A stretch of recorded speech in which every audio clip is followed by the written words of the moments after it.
काही लोकांना वेळ लागलेला आहे, तर मला वाटतं प्रत्येकाच्या प्रश्नाचं उत्तर न दिलं बरं. ज्या प्रत्येक घराण्याशाहीवरती बोललेले आहे की ज्या पद्धतीने घराणेशाहीवरती निकाल दिला गेलेला आहे राखून, मात्र ऐकलं नाही काय बोलले ते. संजय राऊतांनी असं सांगितलेलं आहे की काल जे आपल्या मुख्यमंत्र्यांनी उत्तर दिलेलं होतं की घराणेशाहीला बाजूला ठेवून निकाल दिला गेलेला आहे, मात्र संजय राऊतांनी असं सांगितलेलं की ज्यावेळेस मला वाटतं कालचा जो निकाल आहे जो निकाल आहे तो लोकशाहीच्या बाजूने जो आहे तो त्या ठिकाणी अध्यक्ष मोदयांनी त्या ठिकाणी दिला.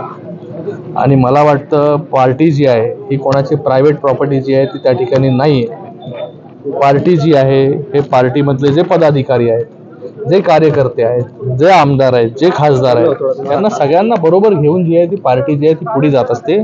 पक्ष जो आहे तो पुढे जात असतो. पक्षामध्ये फक्त एकाने ठरवलं की बाबा हे असं करायचं तर तसं त्या गोष्टी होत नसतात.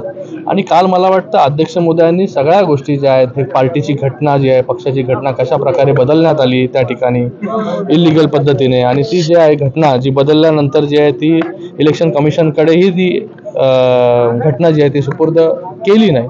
मग ह्या ज्या गोष्टी सगळ्या आहेत या गोष्टींवरती जे आहे ते मला वाटतं काल अध्यक्ष मोदयांनी सविस्तर जे आहे ते आपल्या सगळ्यांना पूर्ण महाराष्ट्राला एक वेगळी दिशा देण्याचं काम जे आहे ते त्या ठिकाणी केलेलं आहे. विरोधात निकाल गेला म्हणून उद्धव बाळासाहेब ठाकरे गटात झुंबले. अरे विरोधात निकाल गेल्यामुळे 100% जे आहे त्यांना दुसऱ्या कुठल्या म्हणजे सकाळी उठल्यानंतर ते रात्री झोपेपर्यंत त्यांना शिंदे साहेबच त्या ठिकाणी दिसतात. आणि आज काय होते बघा, आज इतक्या दीड वर्ष झाला निकाल देऊन, 1.5 वर्ष झाला हे सरकार येऊन.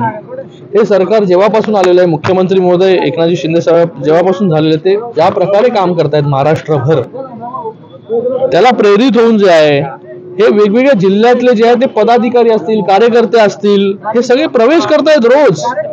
हे त्यांचं मोठं अपयश आहे उभाटाचं की त्यांना जे आहे हे लोक जे प्रवेश करतायत. परवा जिल्हा प्रमुख बीडचे अनिल जगताप त्यांनीही जे आहे हे मोठ्या संख्येमध्ये सगळ्या पदाधिकाऱ्यांबरोबर प्रवेश केला त्या ठिकाणी.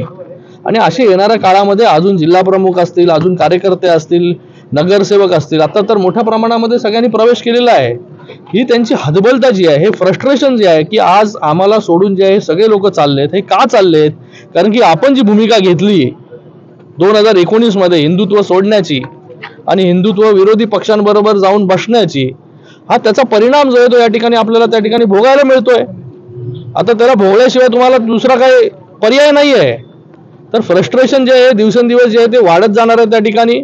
काल पूर्ण महाराष्ट्राने पाहिलं की कशा प्रकारे जे आहे यांनी घटनेमध्ये बदल असेल, या सगळ्या गोष्टी ज्या आहेत ह्या सगळ्या गोष्टी पूर्ण महाराष्ट्राने पाहिलं त्या ठिकाणी. अध्यक्ष मोदयांनी निकाल जो आहे हा शिवसैनिकांच्या बाजूने दिलेला आहे, बाळासाहेबांच्या विचाराच्या बाजूने दिलेला आहे. आणि बाळासाहेबांचे विचार ज्यांनी सोडलेले त्यांनी आता दुसऱ्या कुठल्या गोष्टी बोलण्याचा अधिकार त्यांना राहिलेला नाही. जास्त त्याला सिरियसली घेऊ नका, आम्ही कोण घेत नाही, तुम्ही पण घेऊ नका. अरे काल पण